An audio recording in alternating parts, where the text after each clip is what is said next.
we have extremely rigid boxes around what it means to be masculine and feminine, and a lot of people don't even have a sense of identity. Those beliefs are what's forming our reality, as you said, instead of changing the narrative. Not everyone's meant to fit in these little boxes. When you saw your best friend that appeared at the end of the bed, did she talk to you? Did she say anything to me? Because she's been murdered. Like,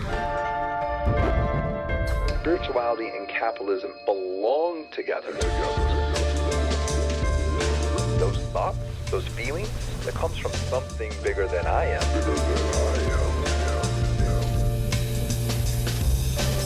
And together I believe we can all grow.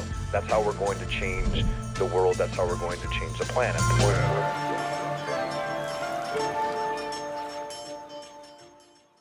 all right, so today I am joined here by Makhosi, and she's also known as the Royal Shaman, and we've been trying to put this together now for roughly about a year. And I have known Makhosi for probably 4 or 5 years now, and it's really an honor to have you out here today and the Spiritual Capitalist. I'm so excited. Listen, we made it happen. We are here now. We did. And man, I thought it was flights and oh my gosh, a couple things.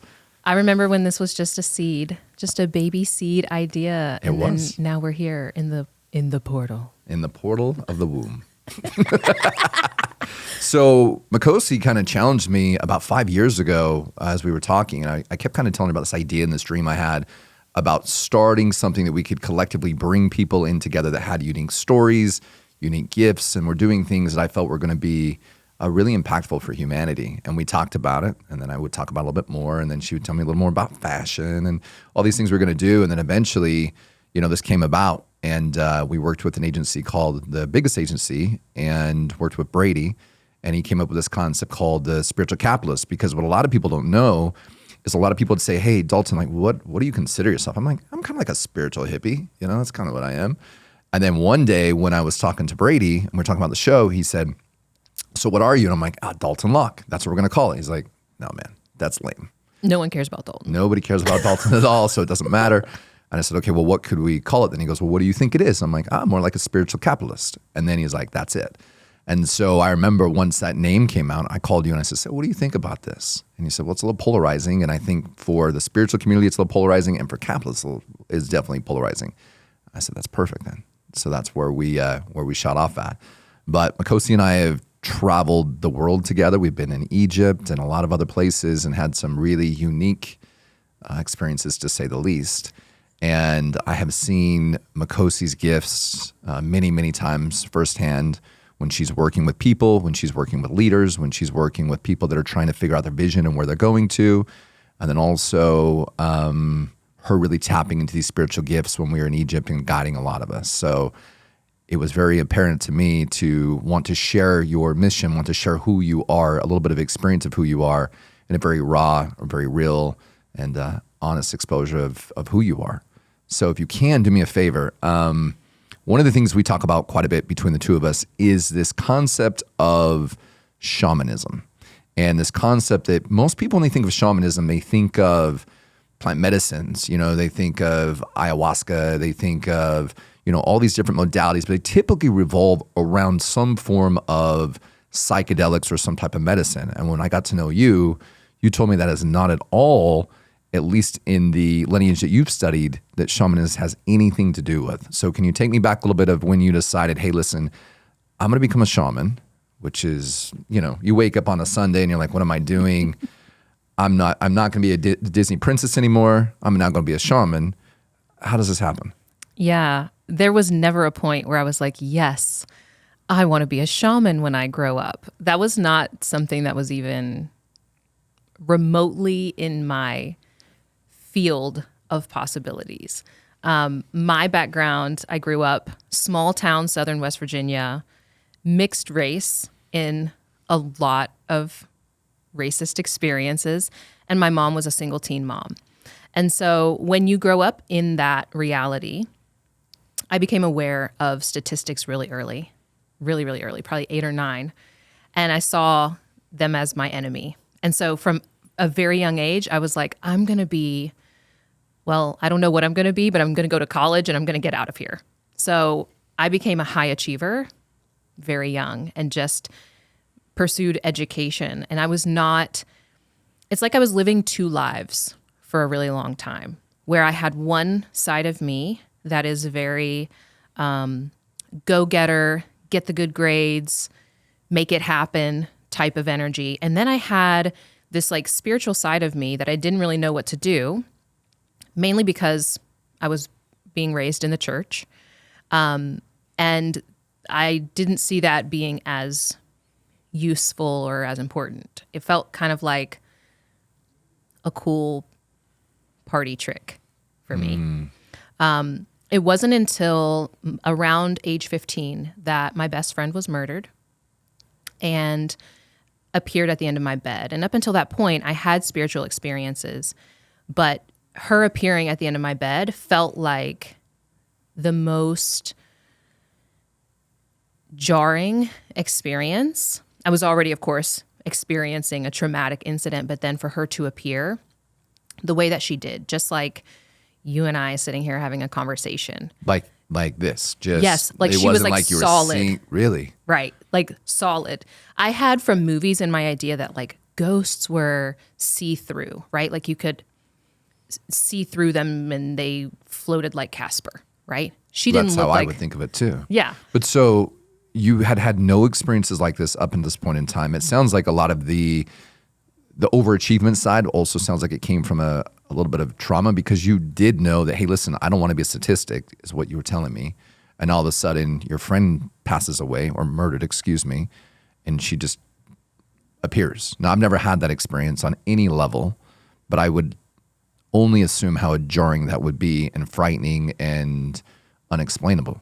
Yeah. Actually, before that, I was seeing a lot of animal spirits.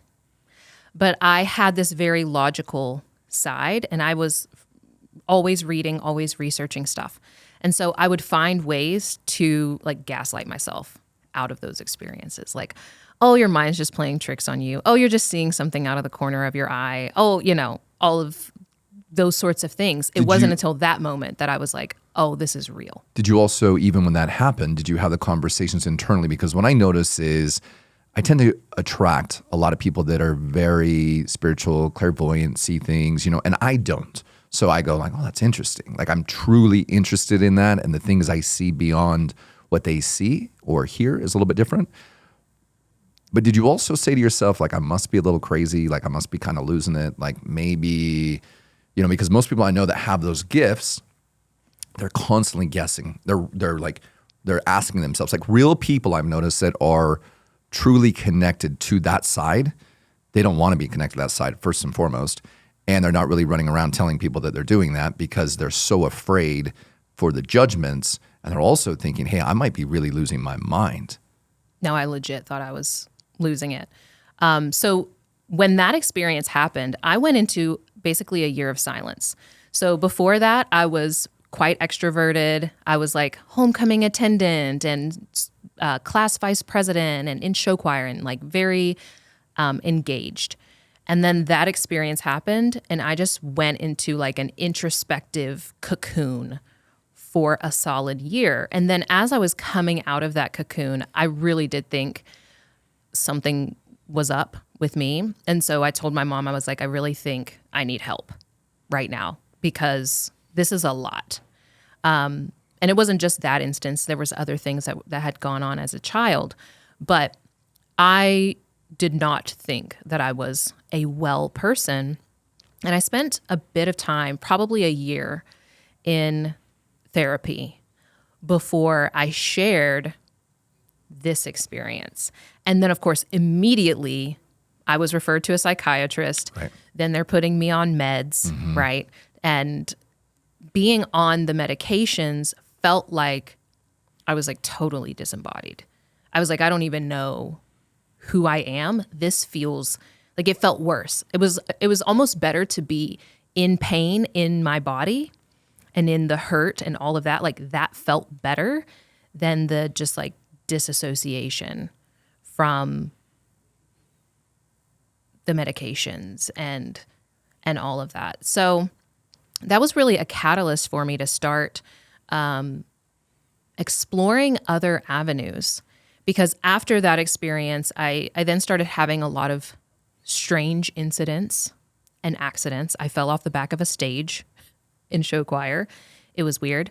But then I'm going to like traditional medical doctors and psychiatrists and not really getting help in the way that would actually improve my life. It was just like everything was just like a Band-Aid. And so that's when I went into the door of alternative medicine. Someone introduced me to, was it maybe just like supplements or something? And after that, I started exploring like, oh, okay, there's like this whole other side of medicine that is different. And I got very much into health, wellness, etc. Still experiencing problems, but starting to see some improvement. And some years go by, some stuff happens. And then I really think like the wellness door opens up so much because you start to begin questioning, why are these things called alternative? Why are they either demonized or just like not taken as seriously, right?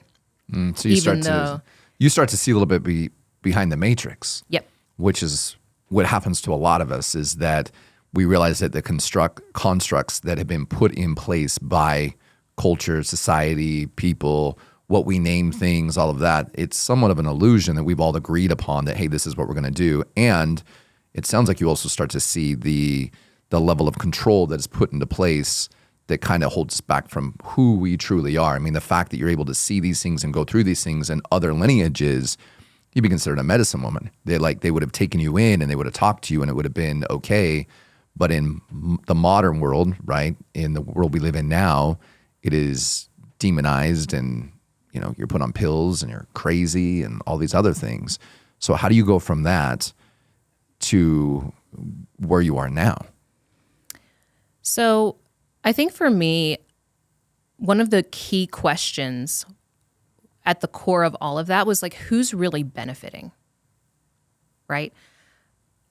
When I looked at the modern medical system, for example, and I saw really the truth of the cycles that are just being perpetuated, I thought, who is actually benefiting? Because I'm just seeing a lot of people who are getting sicker or getting stuck in one way of being and losing hope. And it didn't seem like, in some ways, yes, it was there to help, but it seemed like there was something that I was missing.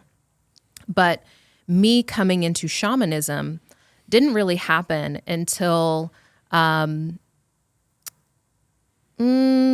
a year after graduating from college and giving birth to my son. Becoming a mom, for sure, was one of the most transformative experiences for me, because I was actually going through college, studying pre-med, because here I am like you like try to go into what you need for yourself. Basically. Yeah, you go into the wound. Right. I say this to visionaries and entrepreneurs all the time, is most of what you're doing is based upon a wound somewhere that's inside of you, and you're trying to solve that wound and you're trying to help basically heal yourself. And so with you going through the things you were going through, it would make a lot of sense.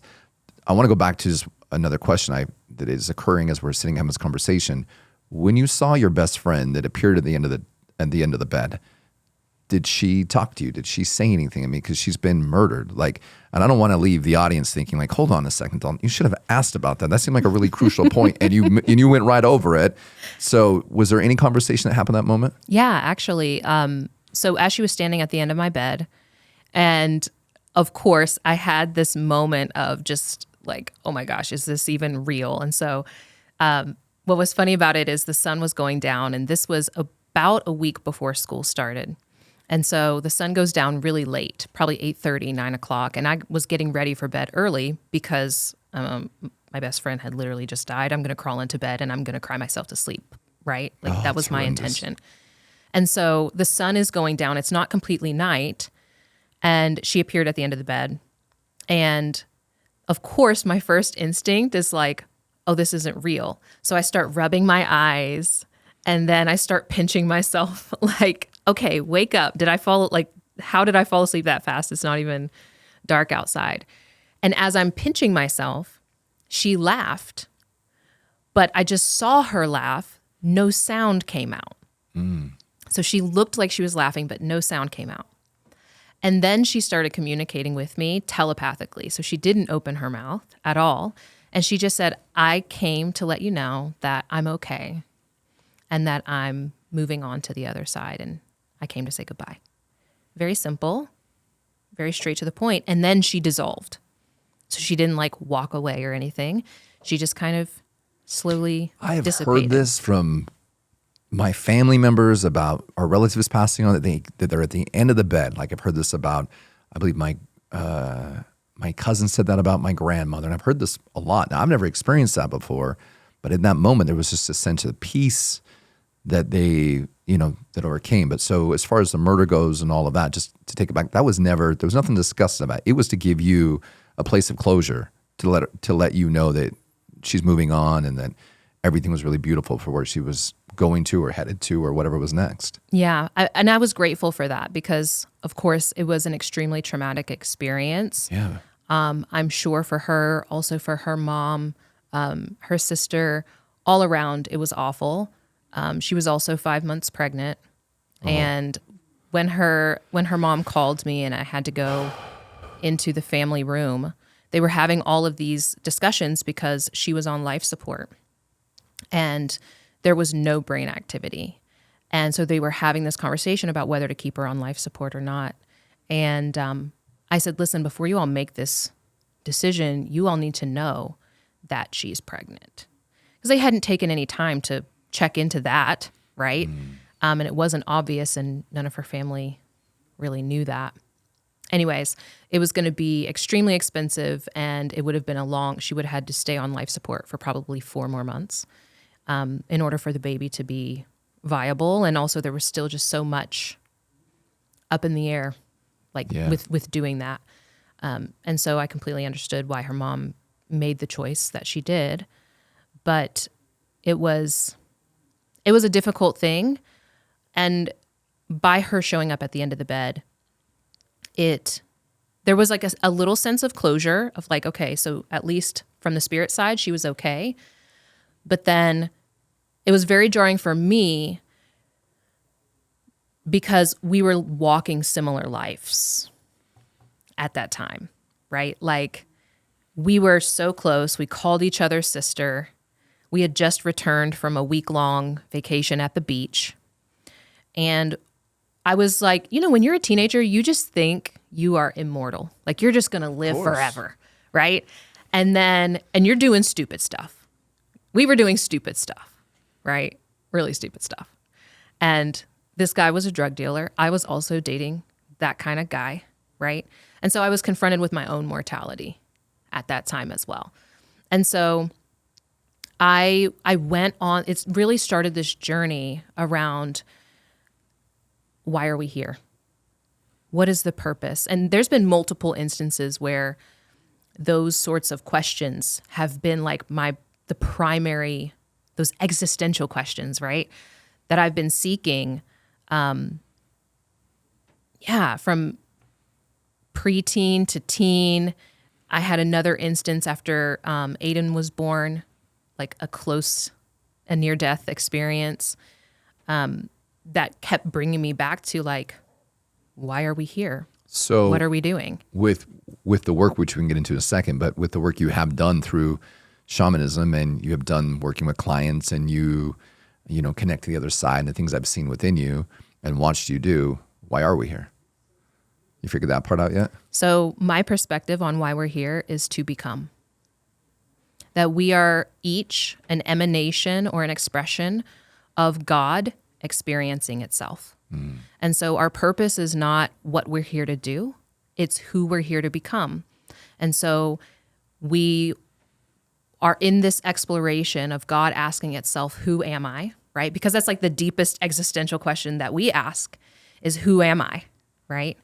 And So we experience who we are for a period of time, and then we come to certain events where it's time for us to shed a specific identity because our higher self, our soul, spirit squad, like I call it, wants to experience more of who we are, right? And so our life experience is all essentially a game of like, how much me can I be?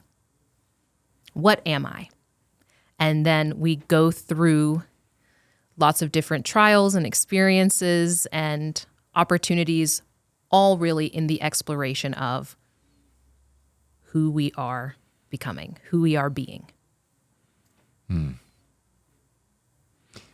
That to me is, it really sums it up, right? It sums it up of us experiencing ourselves over and over, letting go of all of the many layers and decisions and choices and people's fixed beliefs and the things we're taught and so forth. But in the end, when we get back to the nucleus of who we are, what is that? Stillness, awareness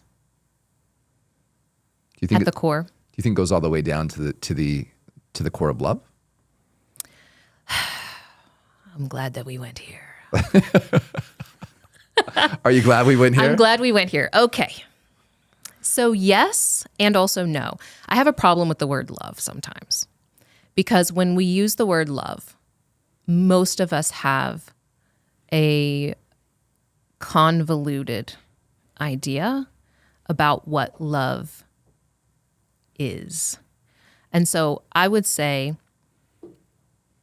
because we have to be really careful with language, right? Because anytime we use words, there's an automatic connection to a concept. And you and I are sitting here across from each other. We use the term love. We probably are meaning different things. Facts. So my perspective is that it just is. Okay. It's the isness, So it's or the acceptance. So it's the, as I call it, what you're referring to, at least in what I'm hearing, is that like the awe and wonder, the awness in a sunset, the awness in a birth, the awness of who we are in our expression of who we are is this being experiencing itself over and over and over and growing and learning and like letting go of those layers. And every time I feel like, at least I let go of those layers, it's a rebirth into that awness, into that like expressionism or the expansion of who we are and why we exist. Yeah, I call this euphoria. And I call it that because the original meaning of euphoria is a state of well-being. Most of us think of euphoria similar to the way that we think of love, in that it's a heightened experience. But from my perspective, it's not really a heightened experience. It just is, right? It's like if this were a scale of feeling from 0 to 10, we think most of us experience love at like an 8, 9, or 10, right? And that's what we want love to feel like. But it's more like a neutral positive, right? It's like a 7, but it's not too high. One of the dangers of being a human, from my experience and As for a what I non-human? see, at least in this realm, any extreme. So this is in many ancient teachings, that any extreme is death. Any extreme of any good thing is still death. And so the reason why I'm saying as a human, because it's on this plane at least, I can't speak to the other planes of existence that we go to because the rules are different. But on this plane, we're here to be in the harmony of things. And so anytime we get too extreme, like if we were drinking water, for example, if we drink too much water, we drown, right? If we don't drink enough water, we die of dehydration. And that's with anything, right? Like if you were just having like a sustained orgasm, that you would die. I bet there's would lots of people who are inevitably ready die. to sign up for that right now. Right, like, They're if I'm all gonna right, go, if we're that's gonna the do way I it, wanna if that's the way I'm go, going to go out. right? That's how it's going to be. So it's more about understanding that humans are here to be in the harmony of things. I prefer that we lean a little bit more on the positive side in the harmony, right? But it's that we are able to move and not be in any extreme for too long.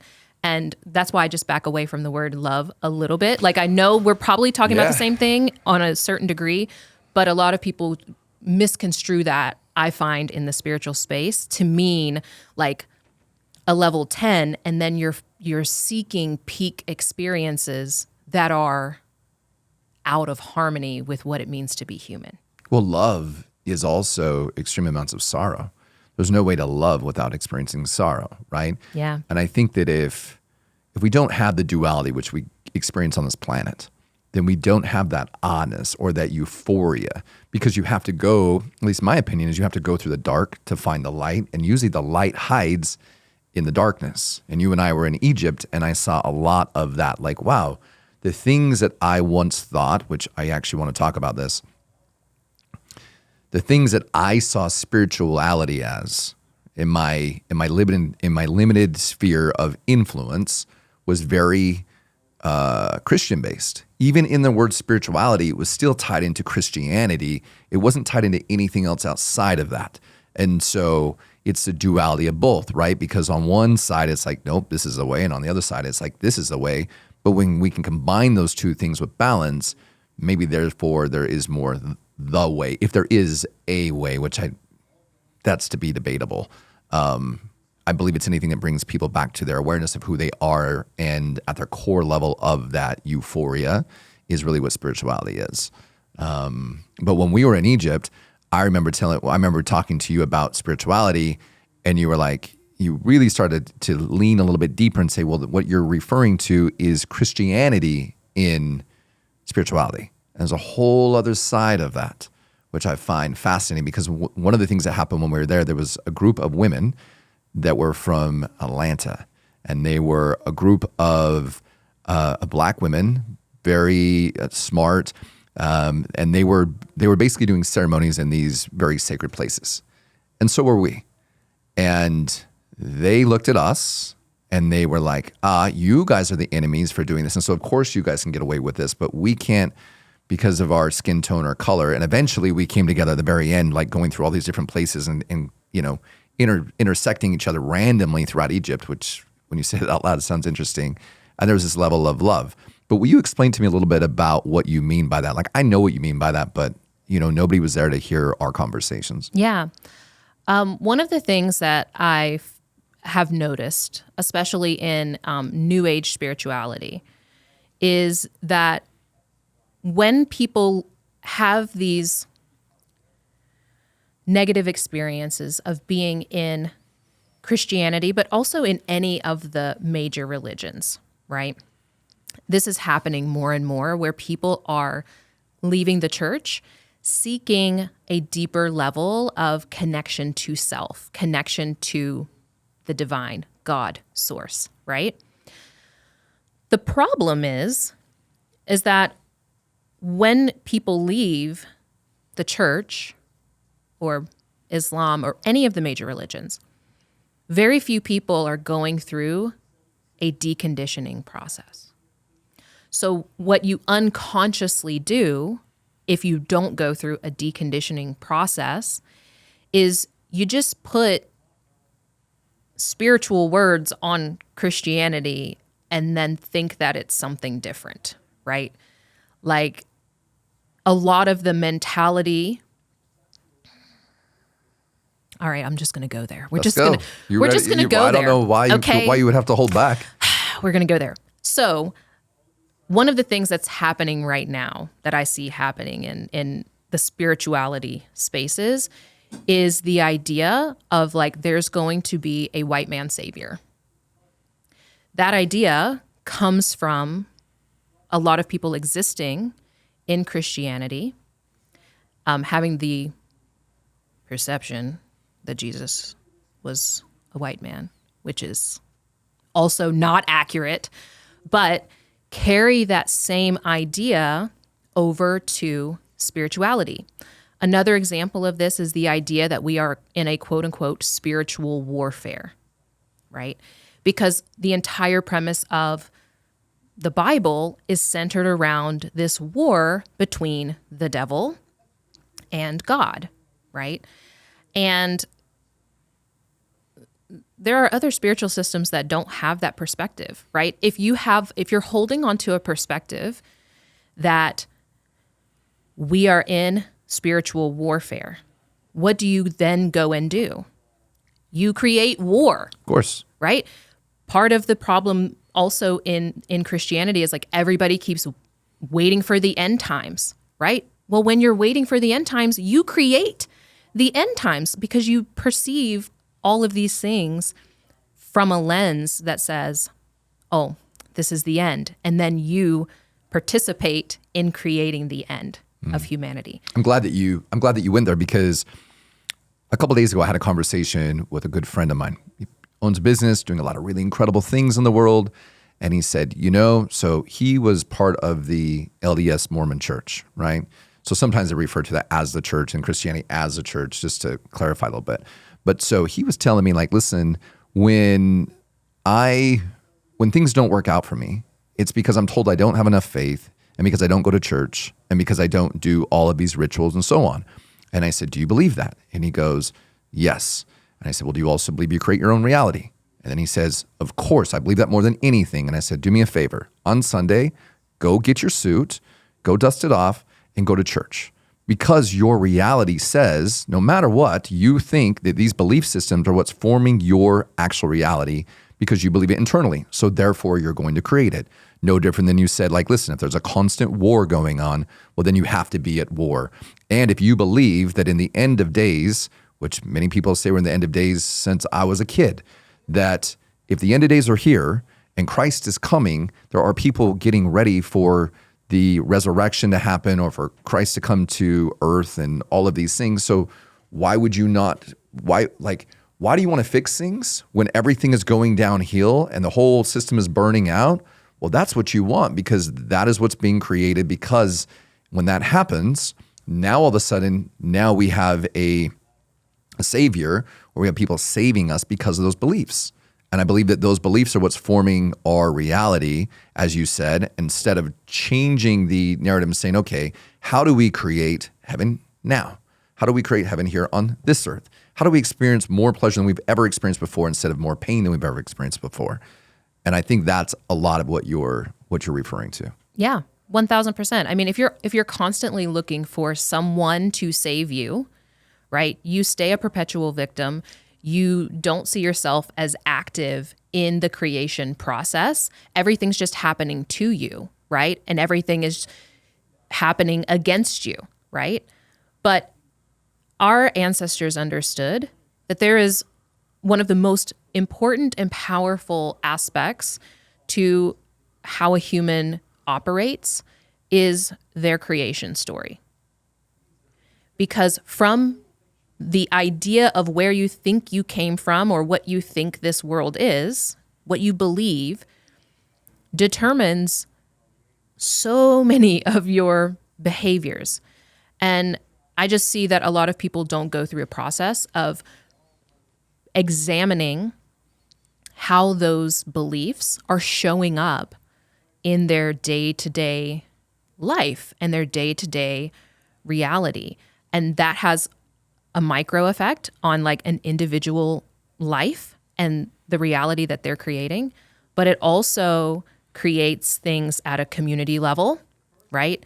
In groups of people, in gender groupings, how we perceive gender, on a cultural level, and even on a human level. So like right now, so many of the main religions on this planet have created from their creation stories the idea that women are inferior and that men are superior, right? Well, when you believe that is the case from the very beginning, women unconsciously play out ways in which they maintain an idea of inferiority. that they are less than.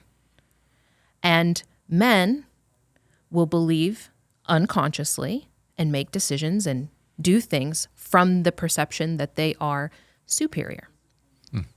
And I think in a lot of ancient cultures, shamanic cultures, etc., we had much better ideas of creation that allowed for us to recognize, number one, the unique expressions, because we understand nature is diverse.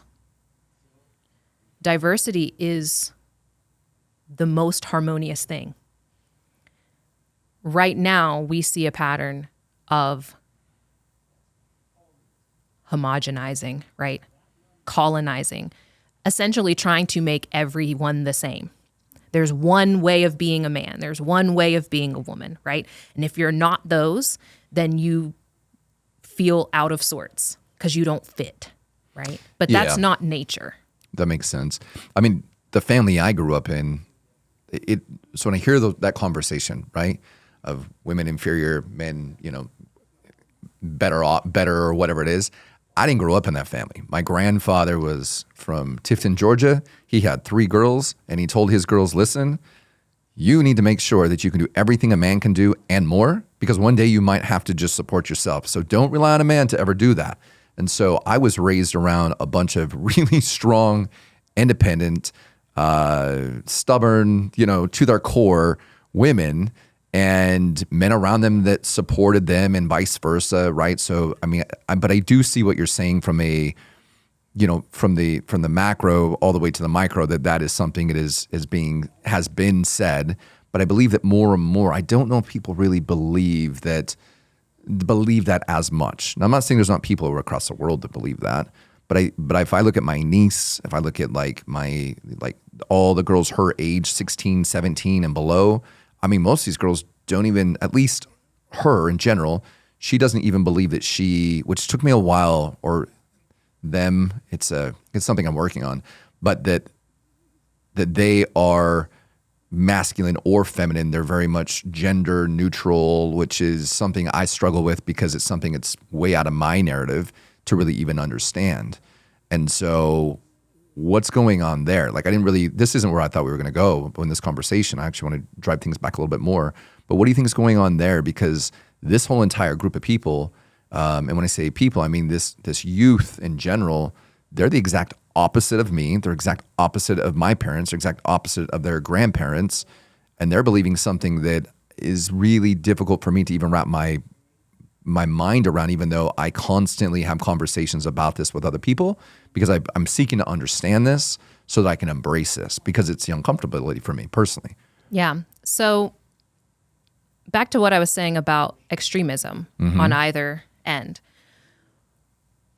Human behavior shows that when we are too extreme in one way, we swing to the opposite extreme. So when we are too rigid in our ideas of what it means to be masculine and feminine, right? We have to swing to the opposite extreme, where now a lot of people don't even have a sense of identity at all. And I'm saying it that way because it's not just gender. It's just a lot of people losing a sense of identity at all. And part of that is because we have, number one, extremely rigid boxes around what it means to be masculine and feminine, and people are unconsciously rebelling against that. And from a spiritual perspective, not everyone's meant to fit in these little boxes. But also that extreme has its own challenges and issues, because the human being on some level wants something concrete to identify with. This is why we had rites of passage at certain ages, right? At 13, 14, when you're about to go into being a teenager, right? You would go and you would learn what it means to actually be a woman, or what it means to be a man. And we don't have rites of passage. They're all gone At all. Yeah, there's zero. We have none of those, right? And so How do we can say, how do we bring them back? how do we bring them back? Yeah, I mean, it seems like if we know that this may have been a good construct to be able to show as you get older, you are changing, you are shifting, your responsibilities are changing and shifting, your ability to give to the community is shifting. Like no longer are you to be taken care of. It is your job now to take care of, right? Like the roles reverse. Where do we? And we have strayed so far away from that. I don't even know if it's there. Well, I know it's not there. How do we start to take some of these rituals, I mean, it's what they are, and bring them back into our current culture? First and foremost, it's going to start on an individual level. So each of us on an individual level is going to have to do a process of deconditioning, of letting go of certain ways of being that we have held on to or forced ourselves to be that aren't actually in alignment with, we'll call it your essence or the unique expression of divinity that you're supposed to be in this life, that you are here to be. That happens on an individual level. As some of us return to that core and are able to operate in that, maybe we don't do it 24/7, right? But maybe 80%. Then we can start supporting others into redefining. So we're going to have to redefine, because for too long, our ideas of like, these are all generalizations, right? But in general, we think like a man's job is to protect and to provide, right? What does that mean in this moment, right? And is that actually how masculinity wants to express in this upcoming period? It's a good question. I mean, as a man, I only speak for myself. Yeah. To me personally, yes. Like 100%. Like, I'm going to protect the people I love. I'm going to provide for the people I love. And I'm going to do anything I can to make sure that we can continue to keep my family, my friends, my community as safe as I possibly can. Is it always the easiest? No. Is it something that I think that everybody needs to do? That's up for them, right? It's an individual thing, but that is what I was taught as a young man, as that is what we do. Now, granted, I've had many experiences to show that some of the things were being taught to me were maybe not exactly the way that I want to live my life, right? I've shifted and changed, but I do believe that's why we're built the way we're built. But who knows where that's coming from? I mean, I'm sure it's my own programming, but I can't imagine doing anything but that. So I think that there is truth in everything, right? There's some level of truth. I think what we're going to have to explore, right, is where are we in our extreme expressions of certain things, right?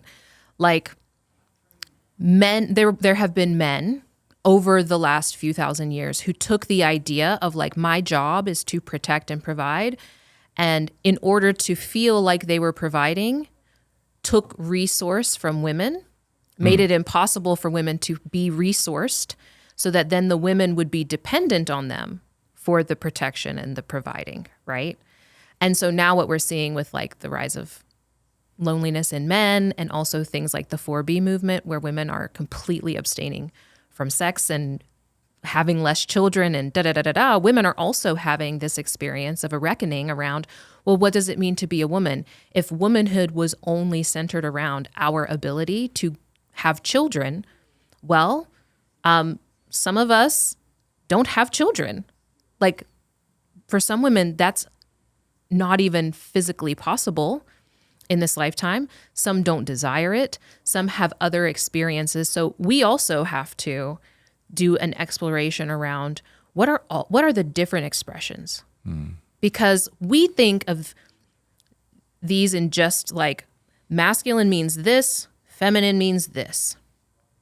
But in actuality, there's a lot of diversity in the expressions of the masculine. And there's a lot of diversity in the expressions of the feminine. We just prioritize, like for women, if we, let's just use archetypes, right? For women, there's like three. Yeah, there's three archetypes that I would say are allowed, quote unquote, allowed for women to be.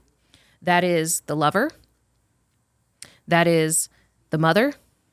That is the maiden. But there are 4 other archetypes of the feminine, right? Some will say like, oh, there's more archetypes than that, there's less. But the point is that we pigeonhole each expression in these extremely narrow ways, and it's creating a lot of dysfunction on a large scale.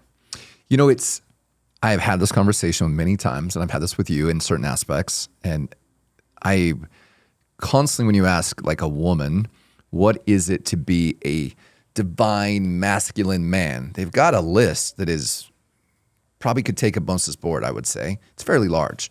And then you ask them, what does it mean for you to be a divine, like feminine energy?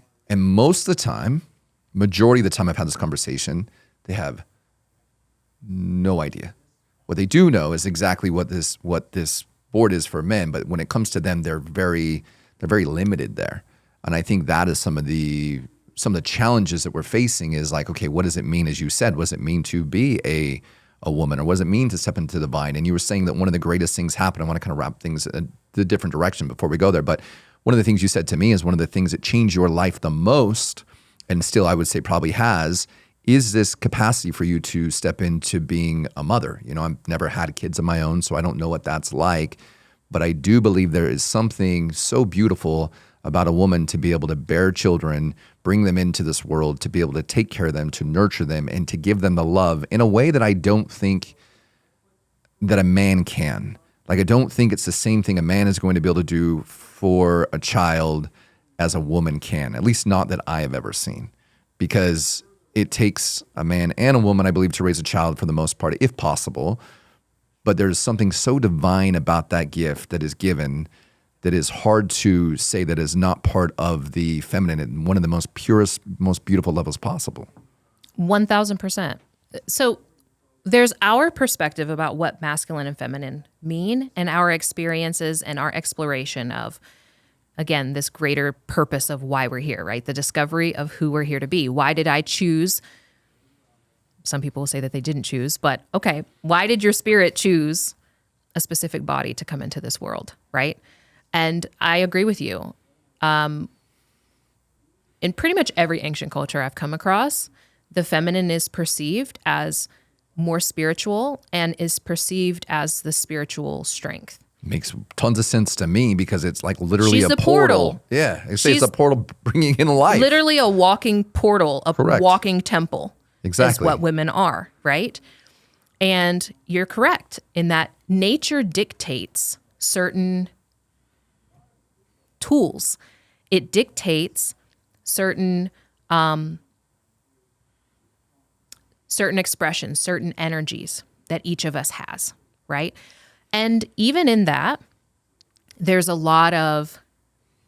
So one thing that I've been taking to do a little bit more is speaking about both the masculine and feminine along with the yin and the yang.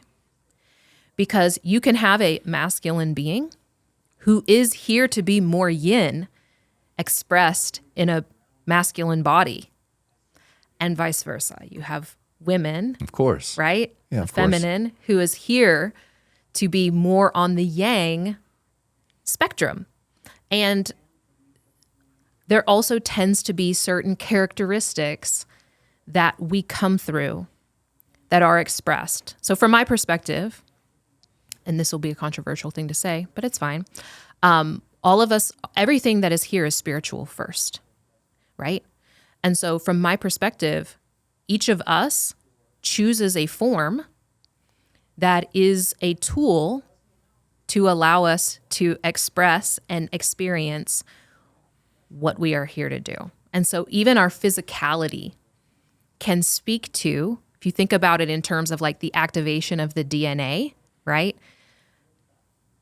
It speaks to some of who we are here to be on this planet, right? So if you come in a feminine body, even if you don't have children, even if you don't give birth, there is something about being in that body that creates a certain experience of reality that isn't just based in how other human beings create culture and systems around being a woman, right? No, there's nature, right? There's a nature. If you're born in a feminine body, there is a nature that says you are going to probably have a cycle at a certain age, and that's going to go for a period of time, and you're going to have certain experiences with hormones. And when you die, your skeleton is going to look a certain way, right? And right now, humanity is exploring all of these things, what it means to be a woman, what it means to be a man. It is. And it leads me back to the conversation of this, is that when you were younger and in your teens, you started to go through, or when you were actually getting out of college, you started to go through this deconditioning to ask. You've always been, I already know this about you. You've all been very curious. You've had an opinion about a lot of things. You've been outspoken about things. Like you care so much about humanity, right? And you talked about going through deconditioning, and you were saying, hey, this is what we need to do, which is great. So when you stepped into your journey of being a shaman, what was the deconditioning that you went through? Because before that, you were very much involved with Christianity. And I think really we could look at this whole entire episode is about deconditioning our thoughts, our belief systems, looking at our gender and what it means, looking at like what our responsibilities are, looking at like who we are, why we exist, and the levels that we have to tear down in ourselves to be able to experience our full selves, right? Into that awness, or into that ecstasy, as we were talking about, for euphoria. What was the deconditioning that you went through in order to be here as the woman you are today? So I would say there's been a few phases. The first phase happened around 12, 13. So I experienced sexual abuse as a child.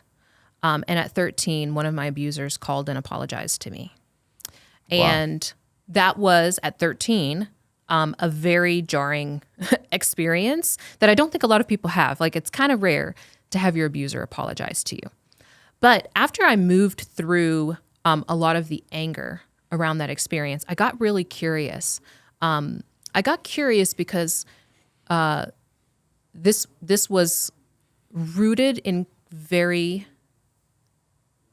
religious upbringings, right?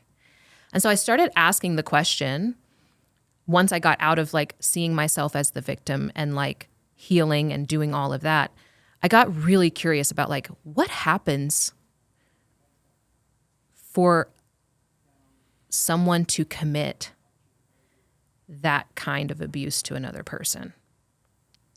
And that started my exploration in like, where did those ideas come from? Right? Like what would be existing in someone for them to cause abuse? And then I turned it inward. How am I holding some of those ideas? How am I perpetuating some of those ideas? At 13? At 13, yeah. And you had that self-awareness that somebody that abused you, that you knew that you chose out of being a victim, you stepped into the curiosity of things, and then asked how you're also, like, you had that awareness at 13 to, people don't get that awareness until, I mean, sometimes 45, 50, 60 to be able to see it. And I've seen it over and over and over, including myself, of like, how did I create this, or what is inside of me that I'm perpetuating this concepts and ideas? Yeah.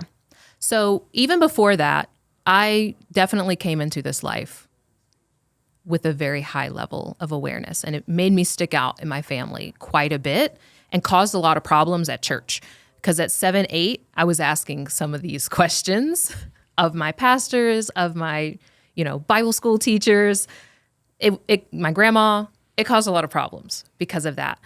But I think it was probably some of that, but also being in an environment where, like, for sure I was parentified. Like, super young age, I was doing way too much adulting as a very little girl because of the circumstances, right? Like, my mom was a teen mom working multiple jobs, and I felt like a constant danger because there was just like consistent racist experiences, and there was a lot. So I think all of that probably played a role into why I was able to come into that awareness so early. It's also around that time that I started to recognize in myself, I was like, oh, I haven't had my dad around. And I've always wanted like nothing more than to like be daddy's little girl. Didn't have dad around, and then also experienced all of this abuse, right? Sexual abuse. And then I was like, I made the connection that, oh, there's so many patterns and behaviors that I'm doing where I'm just like seeking love outside of myself. I'm seeking it from, I did not say it that way at 13, but I recognized that I was behaving as a result of XYZ. And then I also realized, well, hey, this didn't come from nowhere from the person or people, because there were multiple people, who were abusing me. That had to come from somewhere. Everything has to come from somewhere, right? You don't just spontaneously abuse someone. There's a reason why. And so that's when I actually like started getting into personal development. I went to the library. I was always into books, always, and I was very introverted. So I took my butt to the library, and it's funny because I still have one of the first books that I got because I stole it from the library. You're big rebel there, huh? I stole a library book. I'm so mad. And so, yeah, that was at like 13. I'm going through that process of learning about human behavior, learning about like why we do the things that we do and the effects that those have. And then that leads up to my friend at 15, right? I go into this even deeper experience of like silence for a year and more introspection and like trying to figure all that stuff out, into therapy and all of that. And eventually I got into college. And in college, that exploration was kind of amplified because I got in like sociology. Originally, I was in like a psychology major. So psych, sociology, and origins really got me. Because in origins, I'm studying like all of these different things. And even though I was curious about it, I wasn't taking it super seriously. I was like, oh, I'm going to go to med school because there was still part of me that like wanted to prove something, right? But then when Aiden came, I realized, you know what? What am I trying to prove and to who? I realized that I was going to med school over some statistics that I read when I was 9 years old. That hits you. You're ready to go to med school. You get that moment in time that hits and you go, wait a minute, I'm not doing this for anything but. I just wanted doctor in front of my name. I was like, this is not a good reason to go to med school to prove that I'm smart. Do you want me to call you doctor? I can. I mean, Makhosi is kind of a title, right? Like, I mean, in the stuff you do, I would definitely say you're a doctor at more than most people I know. So, but yeah, so I had that realization that, oh wow, like I'm pursuing this path, not because it's genuinely like what I want to be doing, but I'm pursuing it because this is like the ultimate high achiever thing to do, right? It's like you become a doctor, lawyer, engineer. I was not going to do either one of the other two things. So figure out, I'm not going to be a doctor. I don't want to do that. Have my son. And after having him, I had another intense spiritual experience of, I had a very traumatic birth, brought him home, and it was 2 days after a voice woke me up at 4:00 in the morning, told me to get up, get dressed, go to the hospital. And I ended up having postpartum preeclampsia. My heart rate was sky high, blood pressure sky high. And I ended up in the hospital for 5 days. But that voice saved my life. And after that, I realized like, okay, I keep getting these experiences of the other side. There's got to be something more to it. And when you compare that or combine that, shortly after having that experience of deciding not to go to med school, I got into direct sales, super young, probably 23 at this point. and I skyrocketed to success in that company. And so this was probably like a year after deciding not to go to med school, having that experience of like ultimate high achiever status, mansion parties, free trips to Vegas, right? Designer handbags. Living the life. Living the life. Had the tall, dark, and handsome husband and the kid and the white picket fence. We didn't have a little dog named Spot. But here I was, 23, realizing like I did everything that they told you makes you successful, and I still did not feel fulfilled. And that was really the catalyst for my spiritual journey. I don't even know if that was answering your question, but somehow I got there. No, I mean, it's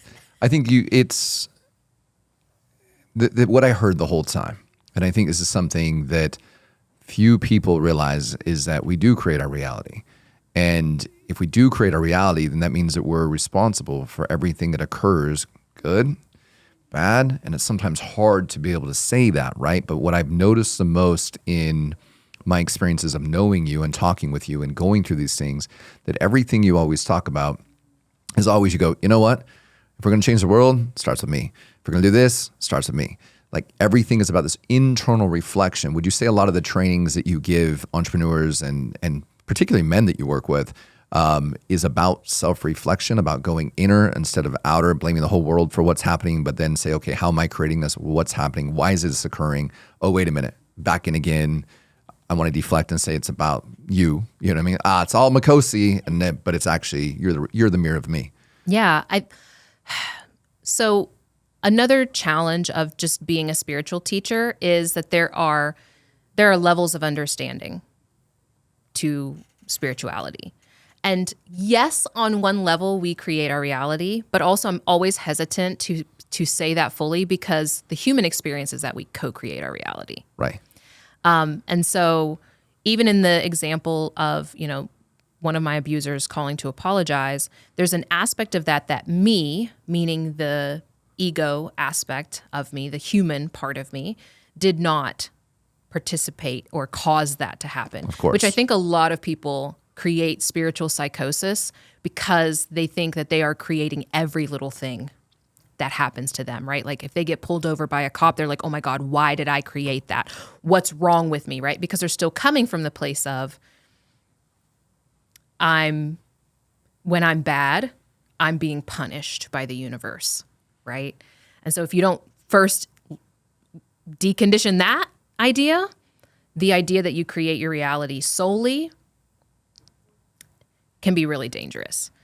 So the first step, I think, is to recognize that you are a co-creator in reality. And that means 49%, 50% is you, right? Like we're making umpteen million decisions a day. It's not millions, it's like 13,000, but 13 to 16,000 decisions a day. And a lot of that is what's creating our reality.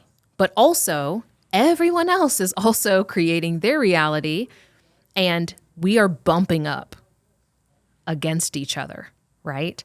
Our realities are colliding as we integrate and interact with one another. So in my work, so much of it is distinguishing what is in your power, right? Like what part of this are you creating? Where is your power? Without taking on the responsibility of things that aren't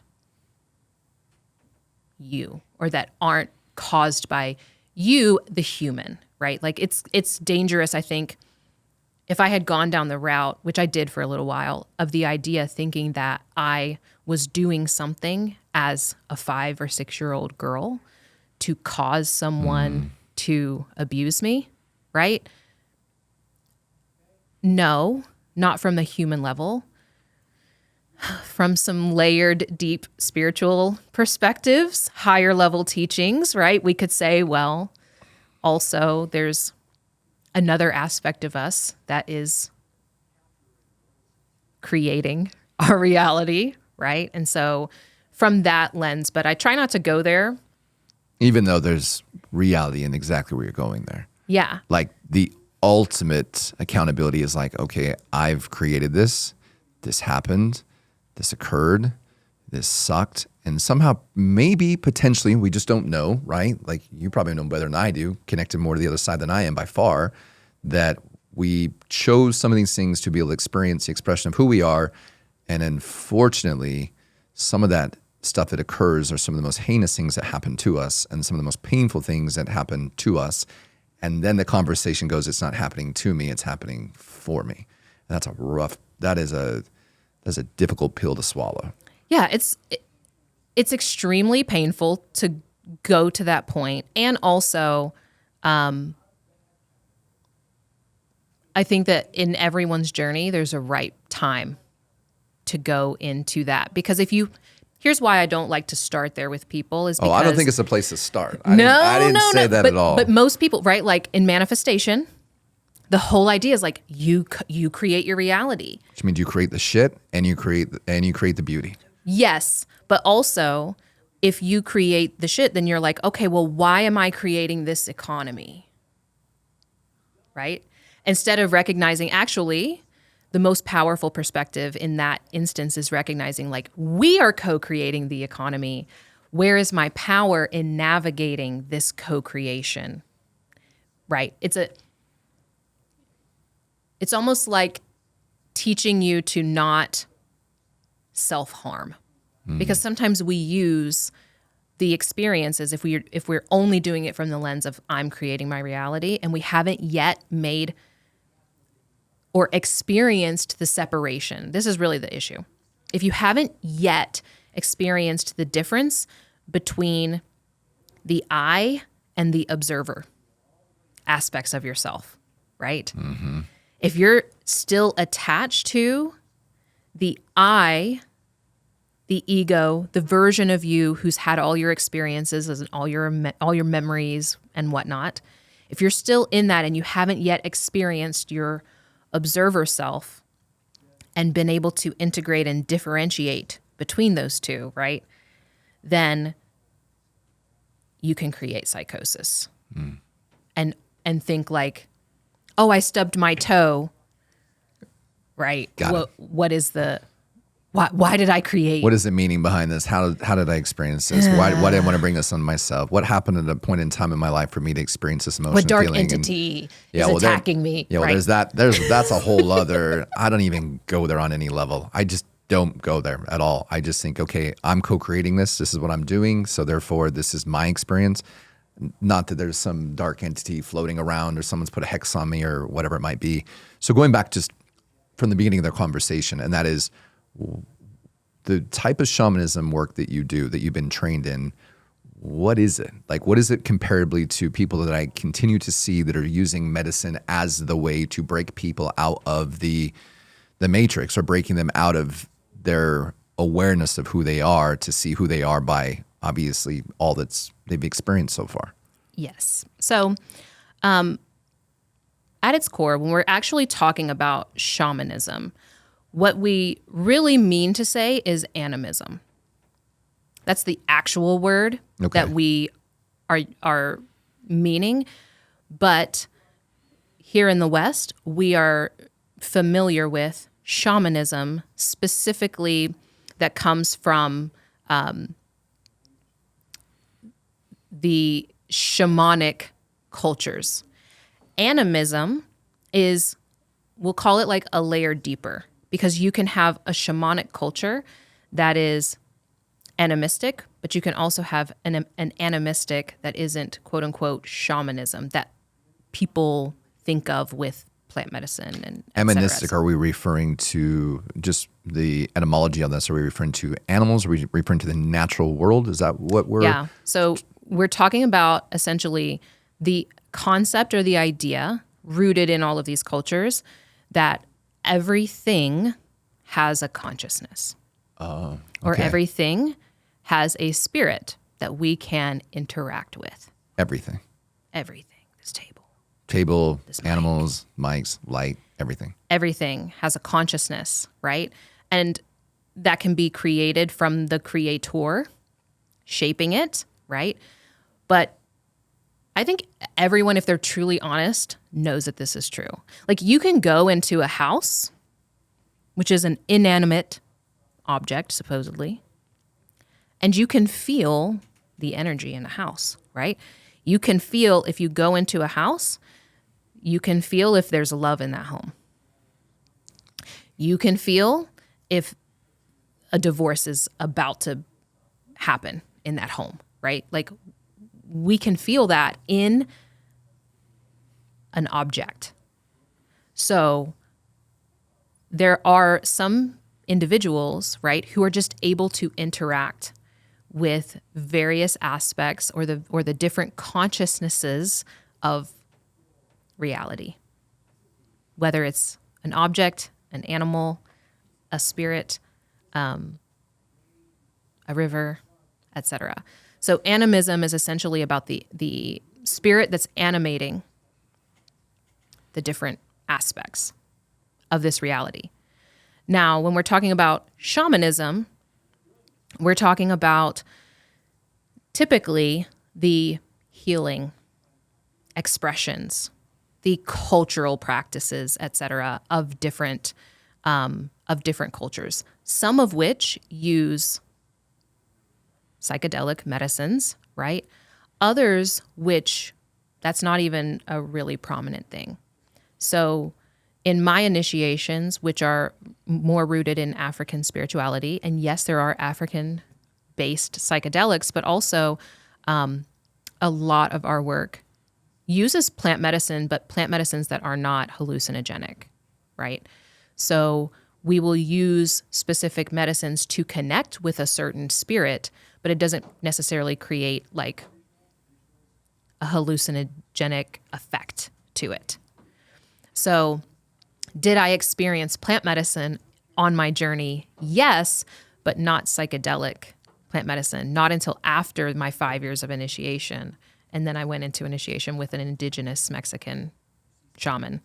And that was my first experience after already becoming a shaman. After already walking that path for a long time, because I'll just say it, there is a lot of people claiming because they've went to a weekend course or they've done some online work that they're now a shaman and they're serving medicines and they're doing all of these things. And I have seen more harm from that word, no different than I've seen harm from many different sects of religions and so forth, claiming to be connected to God. And, there's a lot of things we could go and say there, but there's a lot of people damaging people by giving them very strong hallucinogenics because they think that now, because they've done something once or twice, that now that they should give people these types of rituals. And as I see, these rituals are very sacred to me, but they're also they're dealing with something I can't even put into words because it is so sacred and things I don't personally understand on any level. But what I do know about them is that it does exactly what you were telling me or what you were talking about, and that is deconditioning, breaking down the systems and showing us really who we are and stepping in that place. With the work that you do, are you able to do the same thing without any of those types of plants or meaning psychedelic plants? Yeah, I don't need any of them. Do I choose to use those occasionally for someone who has gotten to a point in their life where it's required? For sure. There's a few perspectives that I hold about it. I think right now, a lot of people are experiencing the plant medicine because we are out of harmony so severely that Mother Earth herself is saying, all right, you all need to deal with who you are collectively or you're going to get off. Because a lot of people think love, right? Back to that love. Oh, Mother Earth loves us. We are just an emanation of her, right? She's not attached to any single one of us. And it's our job to be in harmony with her, not the other way around. And so right now, she's shaking some of us off like fleas. Like a dog scratches its ears and is like, yeah, this has to go. That's happening. But also some of us are getting opportunities to come back into harmony, back into agreement with her, because even before we come and we use her to create our body, We think like every time we eat, we're eating her and it's creating our body. We come into an agreement with her about what energy we're going to express.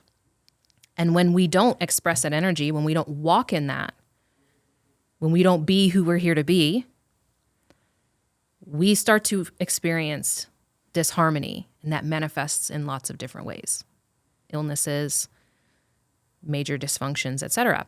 So my perspective is that the plants are giving humanity right now, individuals, but also on a collective level, opportunities to see their shadows.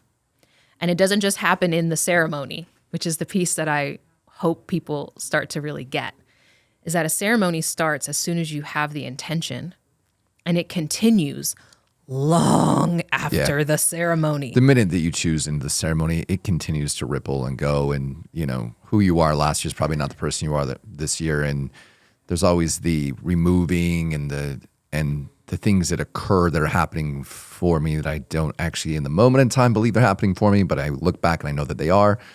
So yes, the minute I have chosen the ceremony, I only speak for myself, in my perspective, as you were saying, is that is when the work begins. But who knows when it's going to end? Because it's like an onion. There's more and more layers, and there is no rival. There is no place of, you know, like I've figured it all out, like ever. At least not for me anyways. No, I definitely haven't figured it out. You know, gosh, no. There's still so many layers. So also to answer your question, so in the lineage that I'm initiated into, depending on the spirits that you carry, you work with a different level of medicine. And there's an order to the medicines that you can work with. Most shamans in my lineage are ancestral based, right? So that means, you know, your father's father was a medicine man or woman, right? And you inherited it that way. There are also herbalists. So herbalists is a separate thing, meaning you don't have the spirit of working with, you're not using ancestral spirits. You just spend a lot of time learning about the medicines, and you take the medicines into yourself. And people are also familiar with that. They think that that's shaman. We don't consider that a shaman. We consider that an herbalist, someone who, that's a different gift. And these two can work together. Then there are some who have a gift essentially where they're being taught by the spirits of the plants themselves, which is separate from an herbalist. An herbalist is like learning from humans. This other type is being taught about the plants from the plants themselves, right?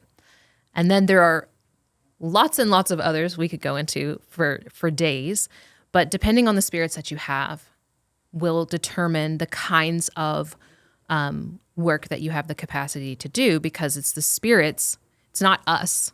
We're just the channel for it. We're just the vessel for these spirits to work through. And so in my case, I essentially can work with any of them, or fire, or water, or simply spirit itself.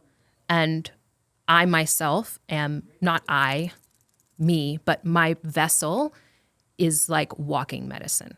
So it's problematic because sometimes when I go into certain spaces, stuff happens. It's like being in a ceremony without having taken any medicine. And it's my presence. And sometimes that is hurtful to like the human me because I'm perceived as a problem because I'm the one bringing up everybody's shadows. Or at least people see me as the one bringing up. But really, it's like the squad. It's the spirit squad. And as we are walking in our work, we can accrue more spirit support in our work. And so I witnessed that firsthand with you. More than once. Yeah, I know. And I've witnessed some remarkable things that have occurred that I still think about to this day. That's very unexplainable. I still can't explain what occurred and how it happened. And I think it's just something I'm not really going to speak of because I think it was a moment in time that was sacred, and it was also terrifying to me at the moment too. And I had to step back and be like, okay, what is the intention? What is the work behind this? What is occurring? What is happening? And why is this happening? And one of the things the word I'll use is adore.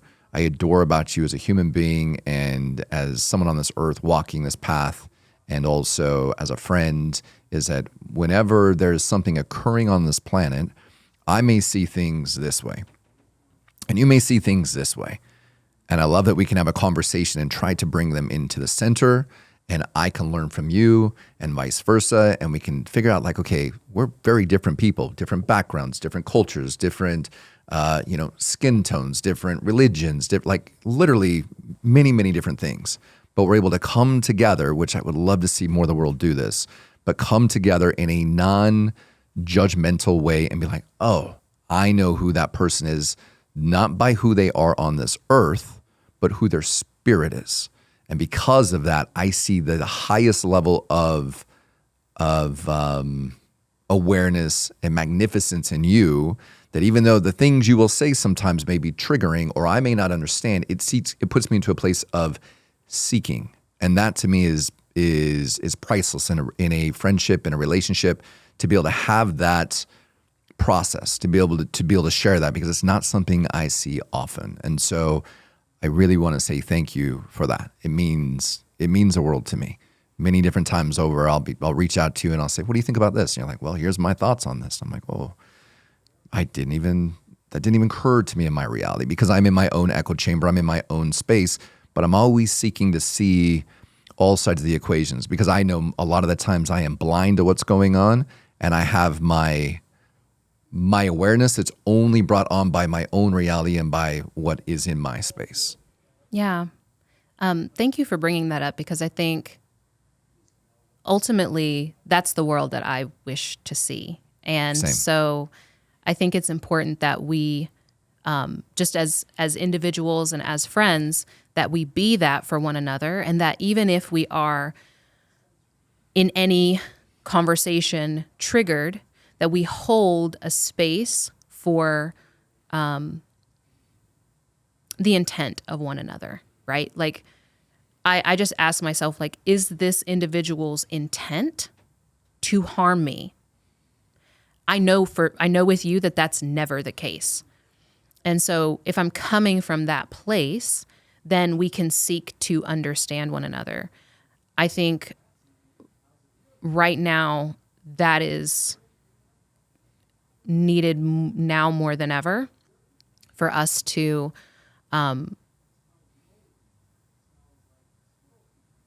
actively create space of understanding for one another, and also be willing to detach somewhat. A lot of my work has been, like, one of my biggest life lessons is about patience. It just comes up all the time because I did not come patient in this world. Makes two of us. Yeah, I'm not very good at it. But also holding, like, right now in this time, I'm getting like a massive dose of practicing patience, because I know, like, just the worlds that people have been immersed in, and the experiences that they've had, and the people that they're surrounded with, that's creating a certain perspective of reality. And I am now in active just holding patience, because I also know that some of that is going to start falling away. And just from the, like, compassionate side of me, I know how much that hurts when your reality falls apart. Oh, it puts, I've seen it many times. It puts people in the most amount of breakdown to be able to say, well, this is what I thought reality was. This is what I thought my experience was. And all of a sudden there's that nervous breakdown of going, wait a minute, this is nothing like I thought it was. Like, I have been lied to and bamboozled and like all these things. And so we want to hold on to that, going kind of back to that matrix conversation just a little bit. And as we want to hold on to this space that we're here, we want to have our foot here because it's so familiar and we recognize it. And this is what I know. This is what I've been taught. This is what I've been shown. Like, this is me. This defines me. This is who I am. And there's this other side that pulls over here and says, oh, by the way, you're nothing like what you think you are. And it's beautiful. It's painfully beautiful until there's the acceptance of being able to stand over here. And then looking back over here, it's like, that is who I once was. I respect, I love, I'm grateful for, but I can't imagine ever stepping back over here because what I now know, there's no way I can unknow again. Unfortunately, some people won't, though. Yeah, that's fair. It's also holding like the compassion for some people are going to come into that awareness. That's a scary time as an individual. It also is like the most dangerous time as an individual for all around, right? Because when you're just shook at the core, where everything you thought is not, right? We become self-destructive. Like in my case, I like almost destroyed my marriage in that moment, right? I became a danger in my marriage because of that. But I held fast to moving through the process, and some people won't move through the process. It's going to be too painful. And so also holding compassion for people who will move through, but also holding compassion for those who might not. Yeah. And I think it's great to be able to say that, to hold compassion for wherever people might be on their journey. It's not good, it's not bad, and they're creating it and they're choosing it. And one day they may, just because somebody isn't going to choose something today, it doesn't mean 3 years down the road, 20 years down the road, 40 years down the road that they might not change and do something different. And if they don't, it's still loving them for where they're at. So before we kind of wrap this up, who do you want to be remembered for? Like when all said and done, your body transforms, you leave this earth. Like what is it you want to be remembered for? What is the impact that you want to make on this planet? Because you're doing so much work, working with so many men, doing a lot of really good work. I want to be remembered for truth. What does that mean to you? That means that I want to be remembered as a person who even in the hard moments to speak a thing that needed to be spoken, that I did that. And that the way that I walked embodied that. And that I support others. I want to be remembered for supporting others in returning to their truth.